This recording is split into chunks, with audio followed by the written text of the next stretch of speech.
Afternoon, bit different video to what I planned, because this one ain't about my car, it's about this car. And I did kind of hope to do a video on this car, but I planned it on just being like a review of this car when it's done. But it's been such a pain in the ass to get tuned properly that I'm fucking, even though it's not my problem, because it's not my car and it's not my customer, I want to see this thing work properly. So it's bugging me, you know. If I didn't like tune, I'm just too into tuning and tune cars to just leave it for other people to fuck with. And I see all these problems and I'm like, I want to fix it. So this video is me trying to fault find this potentially badass car. It's an MR2 Roadster with a hardtop. ZZW30, Toyota, what they call them, MR2 Spiders in America, Toyota MRS in Japan, whatever. It's a ZZW30 Mk3 MR2. This one's a bit different though. Rather than the standard god-awful, pretty asthmatic 1ZZ, and rather than a Megabucks K-swap, and rather than a 18T swap like mine, or a fairly underwhelming 2ZZ swap, although they are quite easy, so I can see where people do it, but the amount of many companies charge to do it, I don't see why people do that. This one has got something weird. A diesel. A Volkswagen Audi 1.9 TDI PD engine. In the UK and Europe, this isn't weird at all, because they're very common and very, very commonly tuned. Like, you know, there's countless ones of these, well over 400 horsepower, some of them over 600. I think there's PDs in the 9s and the 8s in the quarter mile. You know, it's a diesel, but it's tunable as hell. In America and stuff, I don't think they even got these, so I expect it's even weird there, and in Japan it'd be super weird. But here, yeah, it's not weird. It might be weird in this chassis, but when you think about it, it makes sense. And this one should be, if it works properly, fully mapped, making about 290 horsepower and at least 350 pound-foot of torque, plus God knows 60 plus to the gallon, and super reliable and smoke free. Unfortunately, the tuning is being weird, and I'm not a tuner, I'm not the tuner, so that's the one bit I cannot change. I cannot change the parameters in ECU.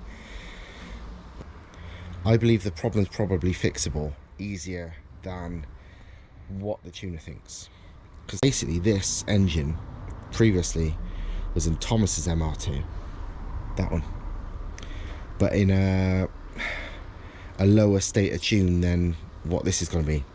It was a bit different. Basically, it's got outrated rods, although you don't really need them till massive power, but the engine got a fresh rebuild and rods are so cheap, it's like, fuck it, chuck them in. Custom inlet manifold, a modified stock exhaust manifold. It's got a GT, I think it's like a GTB 2260 variable geometry turbo, 4-inch MAF. It's got 120% injectors, 160%, I can't remember. 4-bar map sensor, blah blah blah. When it was in Thomas's, it had an uprated cam, which I think is standard cam now, but it had stock injectors, so he was limited to like, I think 220, 230 horsepower, and more than that in torque. Probably 350 torque, same as this is going to be, maybe more, I don't know.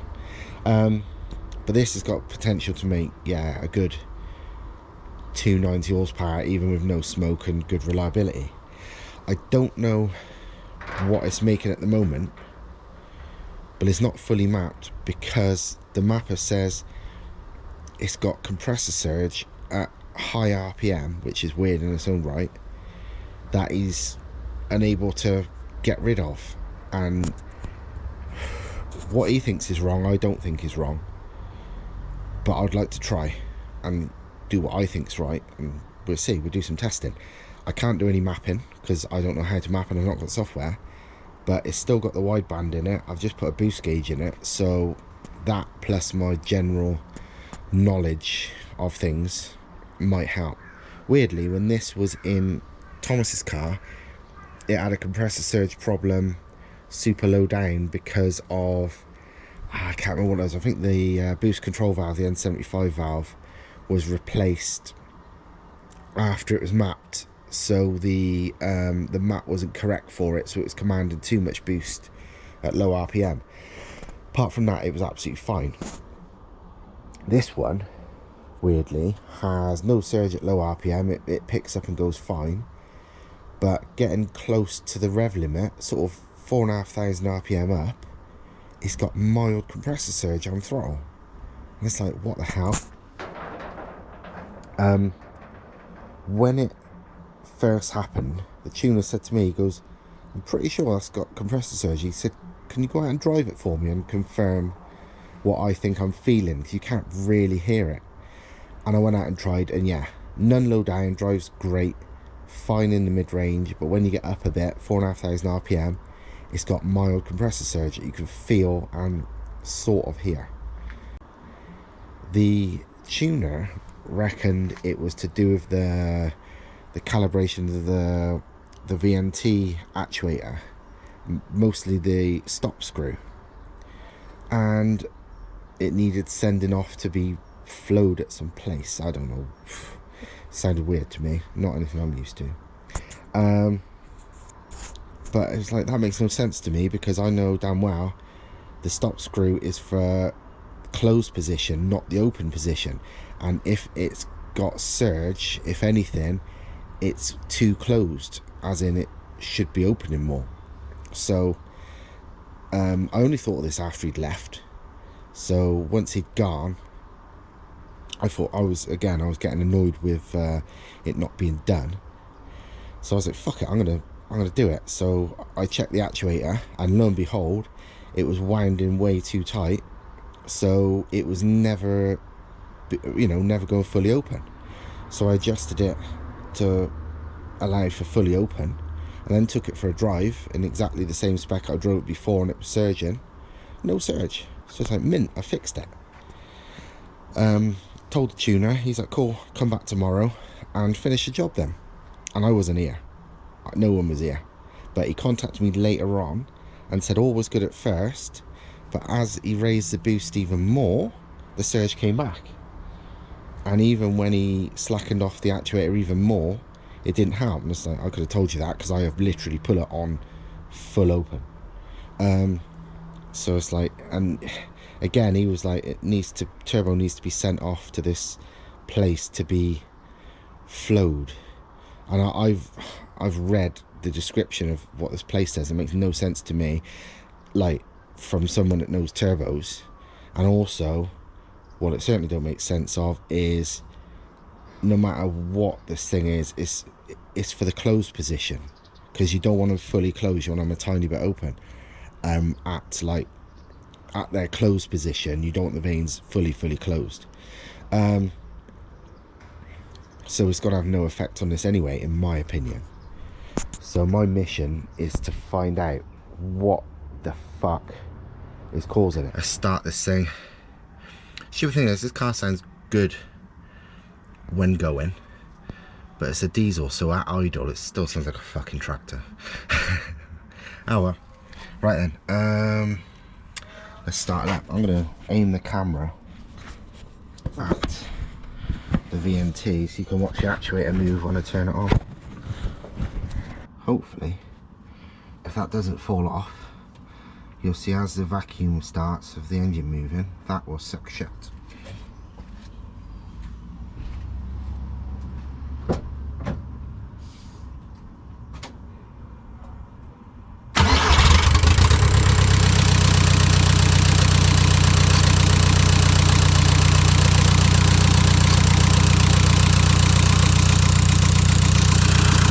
certainly in the fully closed position now. You can see it.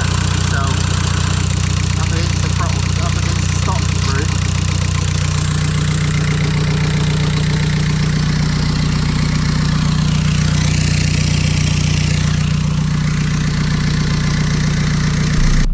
Right, well, I've used my patented cable tie mounts for the boost gauge and the AFR gauge with the lines going through the window. And all I can do now is go for a drive and see what's up, see what boost it's running, what AFRs, and see if it is surging, and then after that figure out how fuck's causing it. It's good, it's very tractable, like even at 2 grand.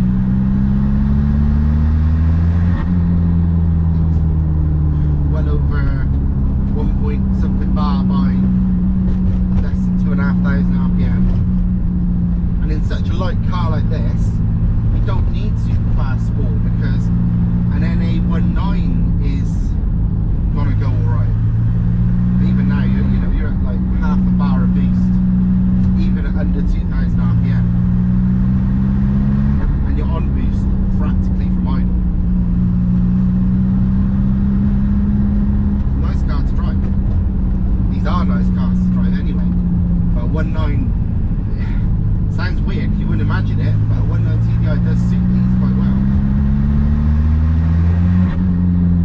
That was a lot of boost. That was a bar and a half, I think.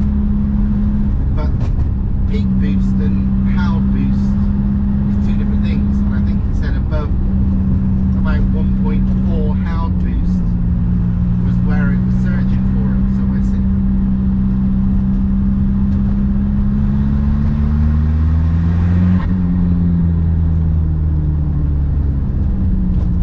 No surge lower down, that's for sure, which is where you'd normally get compressor surge on nearly any car. Compressor surge at lower in the RPM, not higher, which is what I'm finding a little bit strange.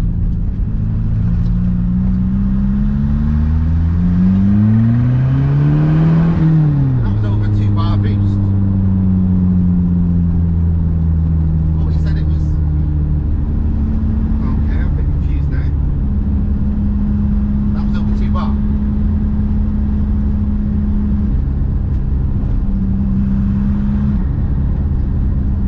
Seemed to go well though. I didn't really notice any surge, but that was only a quick squirt here. I need to go out somewhere.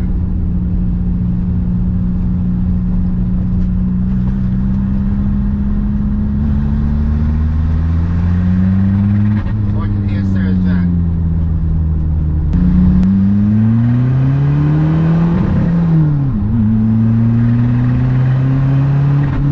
This is different this time. This time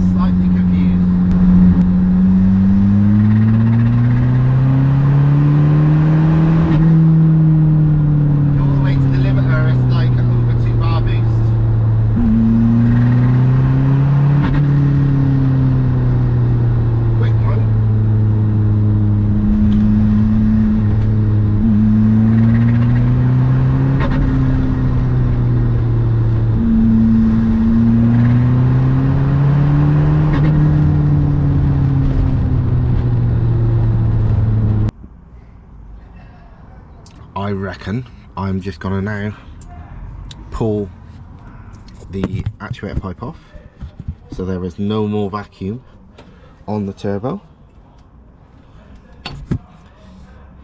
and see what happens.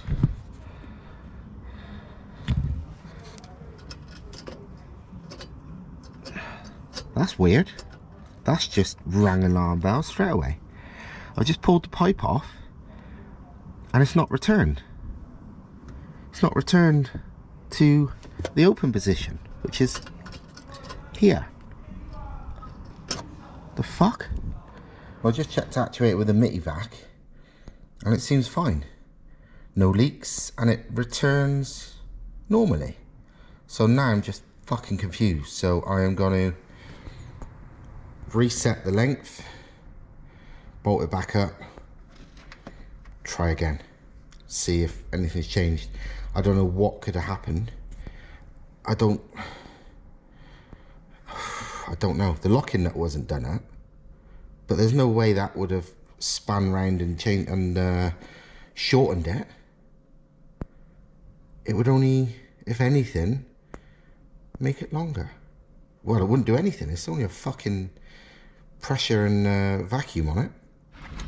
Right, I've just reset the actuator and refitted it and plumbed it back in. I am literally going to go for a quick drive just to check it's over boosting again, then come back, pull the pipe off and have a second go, and that will be the that'll be the biggest diagnosis of them all.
That time, as you'd have seen, I think, probably on the camera, boost was then 2 bar and then dropping off as the revs increased, which is okay.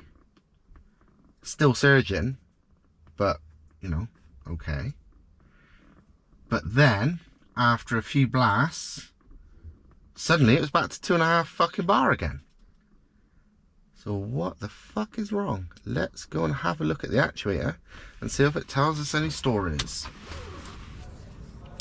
Can I watch actuator? That's how I set it, and now it's stuck in. So what's going on?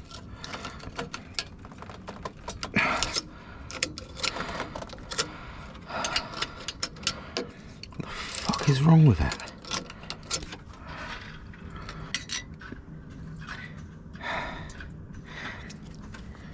This was locked. It certainly don't feel locked now. Is the vacuum somehow turning, winding it in somehow? The fuck? That's bizarre if it is. I've never seen that in my life.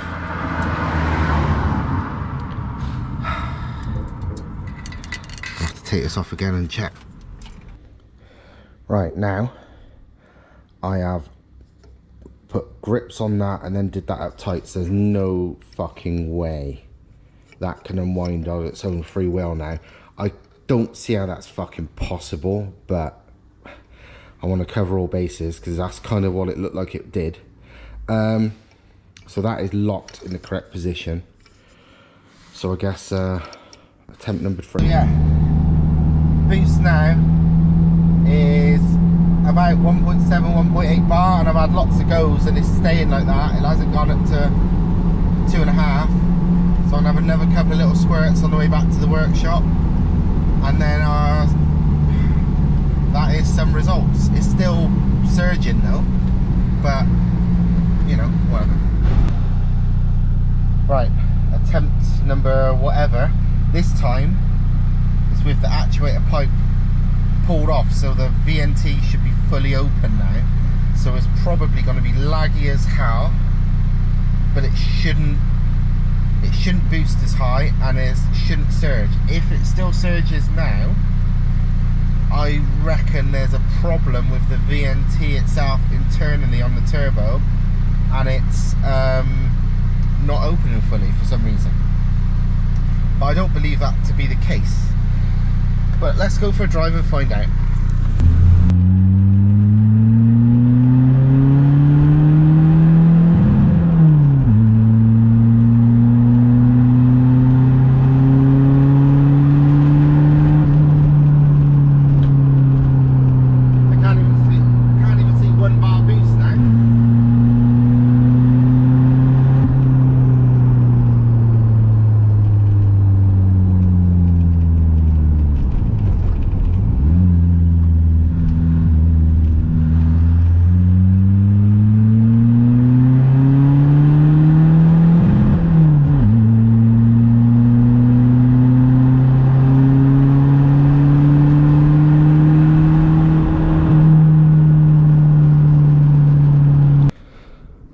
Right, so that drive has told me the turbo's fine, absolutely fine, and whatever's wrong is either the N75 valve or the mapping itself, because that was fine. And now look, that last little bit of driving on the way back, the actuators fell off because it wasn't pinned on, and that's why the boost was even lower then. So no, it's fine, absolutely fucking fine. So basically, with the arm on, it must be giving it a tiny bit of closure on the vanes, not fully open, but near as damn it. But even that is low boost. Now, like, that completely off was so low it wouldn't even make about 0.5 bar.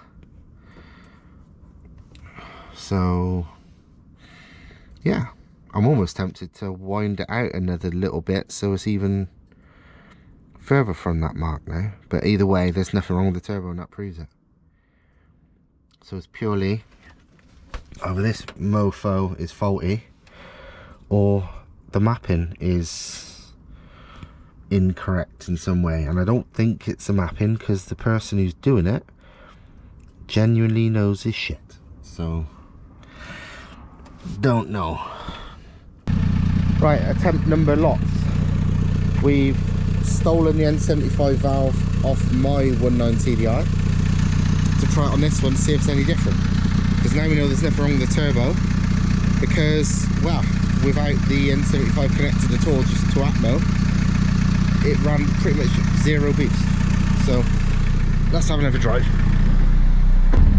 It's crazy the difference VNT makes between fully open and fully closed for sport.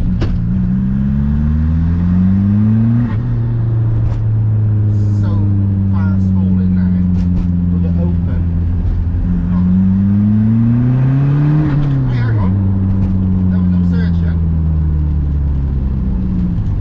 And that went to like 2 bar.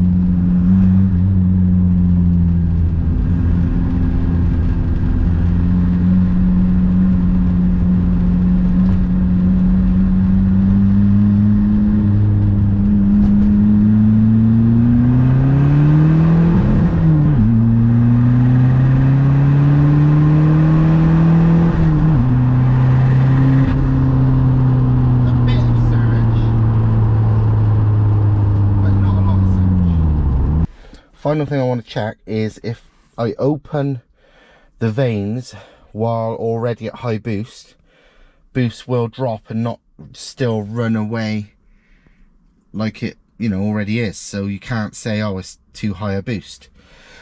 And the way you need to do that is somehow let all the vacuum out while going for it.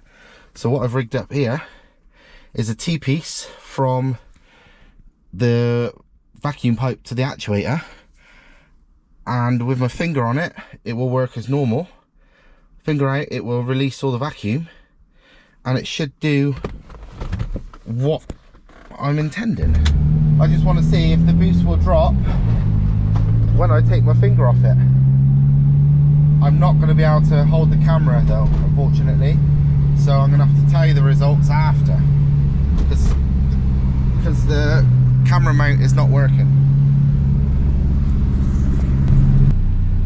This vacuum thing, you didn't really see it because the camera position kept going and the battery's almost out, but it was going to 1.8 bar, you know, the full boost, and I was letting off the vacuum thing to open the vanes manually, and it's dropping back to 1 bar. So there is absolutely nothing wrong with anything to stop the boost being controlled. It will not run away with boost. You know, when it's high boost, some cars, like if your wastegate's too small, the boost will run away regardless, even if it's fully open. But this, fully open, it does not run away, it drops. Well, that's the tested over with, and I've covered all the bases and basically proved everything. There's no doubt the actuator issue would have been a fault when it was starting to be mapped, but that's not an issue anymore, and I'm not sure if that was all the issue anyway. The reason I'm not sure if it was all the issue anyway is because, well, A, we've tested everything else now. I've proven that the fully open, the vanes, it will drop the boost. Even if you're at 2 bar, it goes straight back down to 1. I've proven that the N75 valve works correctly. I've proven that the actuator works correctly. Just everything is fine. The only thing now everything is sorted and fixed, is the mapping he's doing. But I'm fairly sure, and it's a weird coincidence how I found this bit out, but I'm fairly sure the reason it was over boosting previously wasn't just because of that weird actuator problem. It was because it was because the N75 valve was set, well, it must be within the mapping, that's how it works really, to still be having the vanes closed a bit, hence why it was over boosting and surging, because the vanes were closed. Because I got no surge at all when I opened the vanes manually. And the reason I think that was happening is because there's no clip on the actuator arm, and there's no preload either when it's fully open. So when it's fully open, it's because there's no clip on it, you go over a bump or just round a corner and the arm falls off. When this was originally mapped, the arm wasn't falling off. It fell off once in all the time of mapping, which says to me there was always preload on it, and the only way there's preload on it is when there's vacuum, as in when the vanes are at least partially closed. When I was test driving it then, and I was removing, you know, when I was fully opening the vanes by using, you know, doing it manually with the pipe, literally one bit of acceleration and one bit of letting off and fully opening it, so there was no preload on the actuator, and the arm fell off. I had to stop midway. I had to fucking stop a minute ago at Aldi at the supermarket to put the arm back on, just so I could have one more run to make sure it was what I was testing was right, that the boost was working. And then it fell off again. I had one more acceleration and then it fell off. So that makes it clear that previously there was always tension on the vacuum actuator,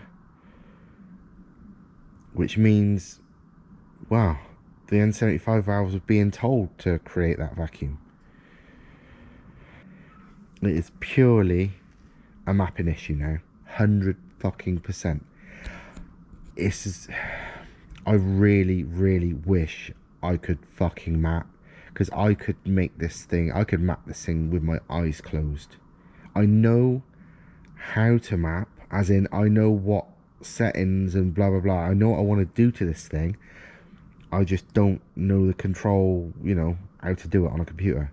And also, I'm pretty certain the way the software is to map stock ECU PD shit, it's not like normal aftermarket mapping software. It's like changing a load of fucking codes and shit. You have to know what's what. It's not clear as, you know, it's not like proper mapping software. If it was, I watched a video earlier of in America, and then they was mapping on the stock ECU. I think it was a Power Stroke V8, I think, something like that, or Chevy Duramax. I think it was a Ford Power Stroke actually, and it was a stock ECU, and they was, you know, remapping it with the software, and the software for that to remap it is like an aftermarket ECU. And I was watching it thinking, fuck me, I could do this with my eyes closed, because I watched it to see if they had any ideas, because it was a video about eliminating compressor surge on turbo diesels. And I watched it to see if I was missing something in my thoughts about why this was surging. And lo and behold, I was watching it thinking, fucking, this is a piece of piss. If only I had that kind of control. I could do that mapping so easy. But the mapping software for this isn't like that. If only it was. I mean, I always say to myself, I always say, oh, I can't map cars. But I did my Subaru. And that thing, you know, had rotational idle, launch control, anti-lag, was fucking fast as fuck. And yeah, it chucked a rod out in the end, but it had no debt. There was not, I'd even done the mapping. I'd managed to map it that well, because it's got,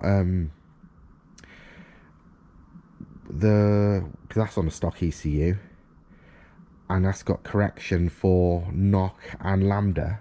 And you can look in the, you can watch the data login or look back at the data login and see, you know, corrections, because it will correct things if it sees an issue. And I never used to even have any corrections for ignition timing, fueling, nothing. So I'm shit with computers, but I can map a car if, you know, I know what to do. But yeah, it's really frustrating. I really I'd love to map this. If I could map 19 TDIs, I would 19 TDI that thing. Because the way this potentially drives, fucking ace. I would have similar size turbo to this.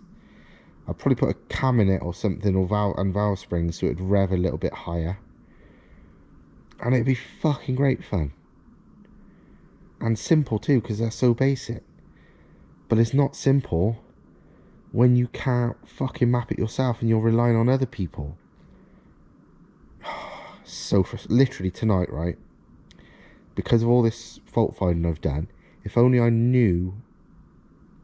could do the mapping part now, I'd have this mapped in a fucking couple of hours. I've done the rest. There's no, you know.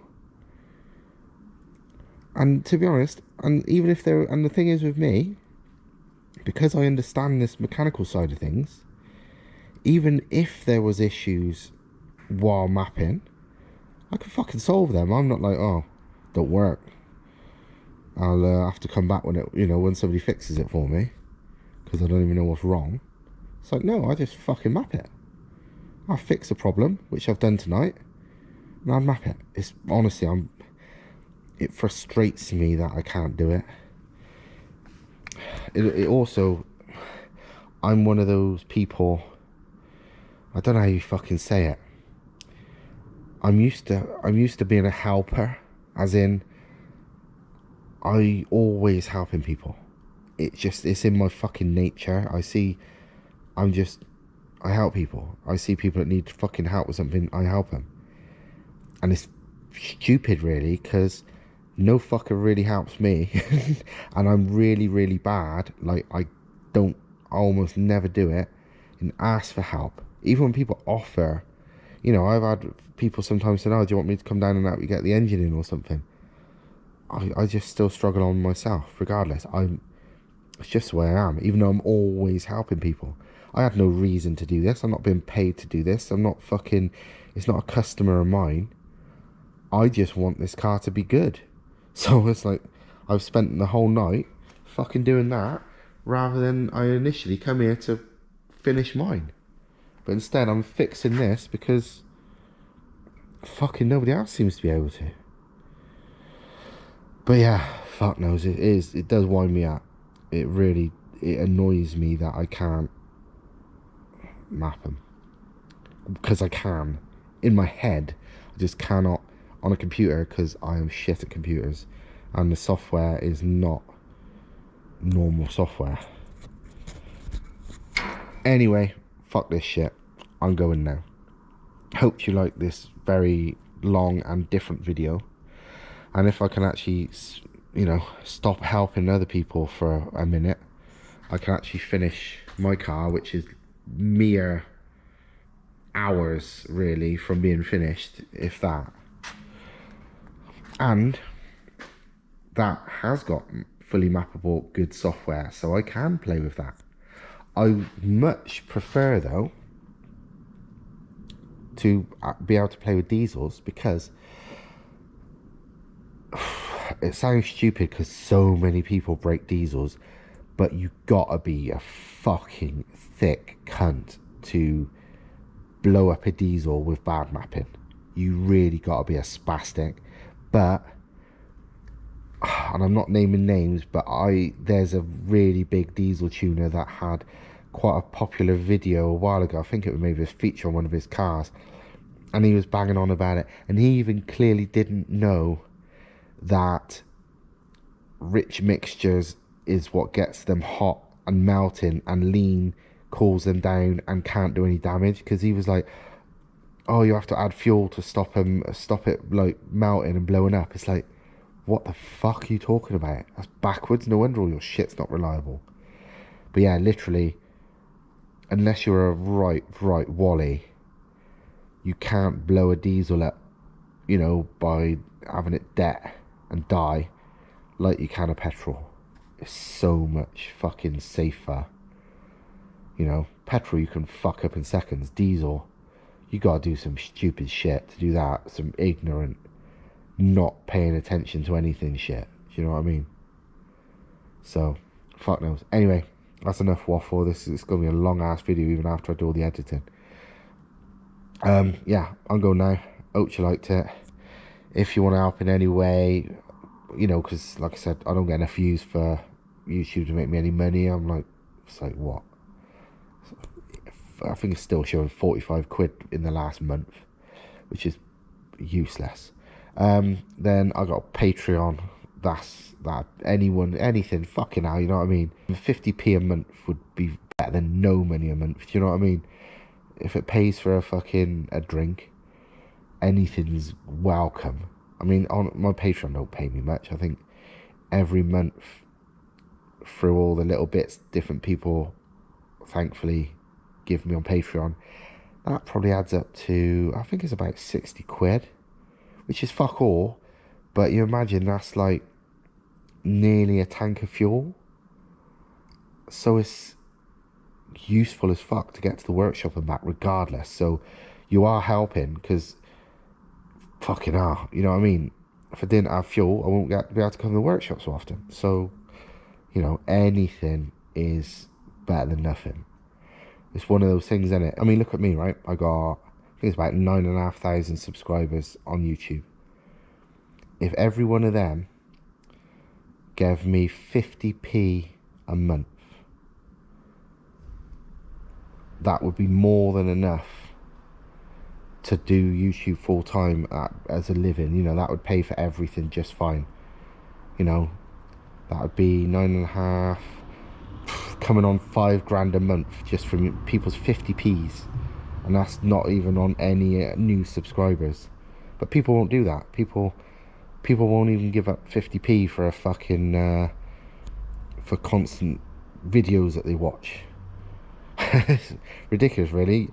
You know, you will drop more than 50p on the floor in the space of a month by accident. But you know, that's how it is, isn't it? Anyway, enough waffle. I'm going now. See you next time. Ta-ra. Patreon link in the description. Bye.